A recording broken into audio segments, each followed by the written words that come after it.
What goes through your mind when facing a monster par 4 hole? Standing on this tee, I know I've got no chance of reaching the green in two.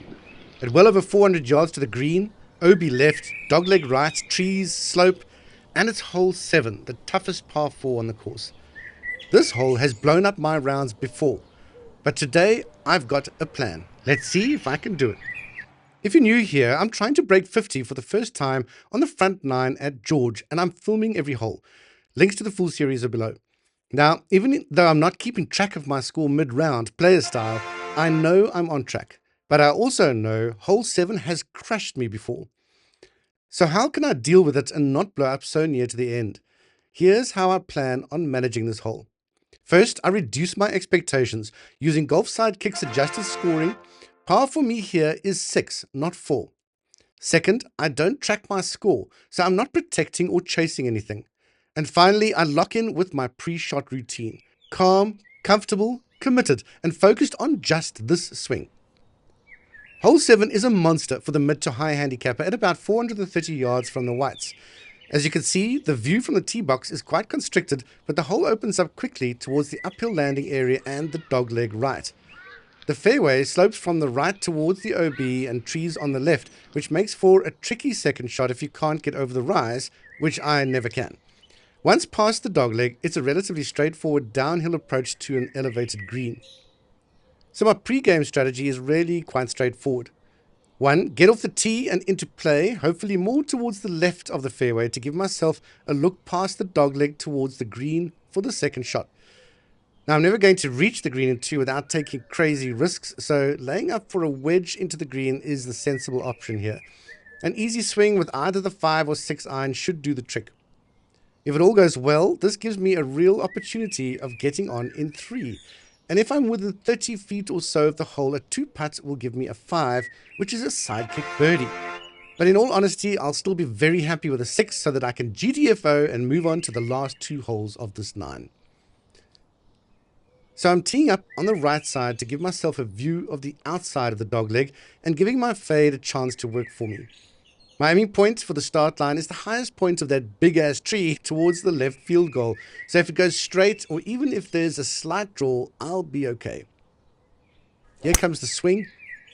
And although it's a bit tentative, it's going in the right direction and is in play, which is all that counts. Well, I was right about it not going too far, but I am on the fairway with a direct line towards the landing area for the layup. But I will need to use the 5 iron now instead of the 6 if I want to have a wedge in. In hindsight, this was not the best option, as although it's not obvious here, the ball was above my feet and it's an uphill lie, both of which are likely to cause the ball to hook right to left. And that's exactly what happens. Let's go see where we ended up. Oh well, not great. So much for plan A. Once again, for us players, this is what we call an oopsie, because we do not have a direct next shot to our target. So what would you do here? Go for a gap and try and get on the green in any case? Or are you going to just punch it out and get back on the fairway? Well, I'm taking Matt the Bouse's advice and will just try to get it back in play. It's not that easy though. The ball is lying down in the thick grass, plus anything lofted will catch the overhanging branches. In hindsight, I've learned from the Bouse that using a low lofted club for punching out is a bad idea, as we saw on hole 3. But in this case, I get lucky and we're out. Not very far, but we are back on plan, and that's the main thing. Next time, I'll probably be even more conservative. The lie here is good, and with the pin at the back, the distance is perfect for my gap wedge, even with the slight elevation. The breeze is from my right, so my line is the top of the right branch. This is one of my most confidential clubs, and my dispersion is quite low, small enough to mean I really should be on the green from here. It's looking good, and we're on. Let's go see what we've got. Well, that was an awesome shot and certainly makes up for the oopsie, as we're well within my 2-putt circle of 30 feet. 22 feet to be exact. After the really challenging greens that we've had to deal with today, this one is quite straightforward, especially here near the back where it's pretty flat. I've picked out a slight blemish to the left of the hole, but just not enough. But the line was pretty good. Right line, wrong strong, leaving less than a foot to tap in for a very respectable 6 on this, the toughest par 4 on the course. So what are the key lessons here? 1. Adjust par to your game to manage your expectations. Par 4, maybe for Rory, but for me, it's a 6. 2. Stay present. Once you're in the shot zone, there is no past and no future. And 3.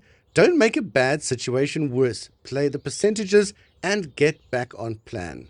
We have 2 holes left, and although the worst is over, neither of them is a walkover. Also, although I'm not keeping track of my total score, I'm aware that I must be pretty much on track to break 50, and I must admit I'm finding it difficult to ignore the building pressure not to mess up. If you've enjoyed these videos, then tickle those like and subscribe buttons, and once you've done that, coming up we have a hole with another interesting decision to make. If you want to see whether I can keep it together, click on this next video.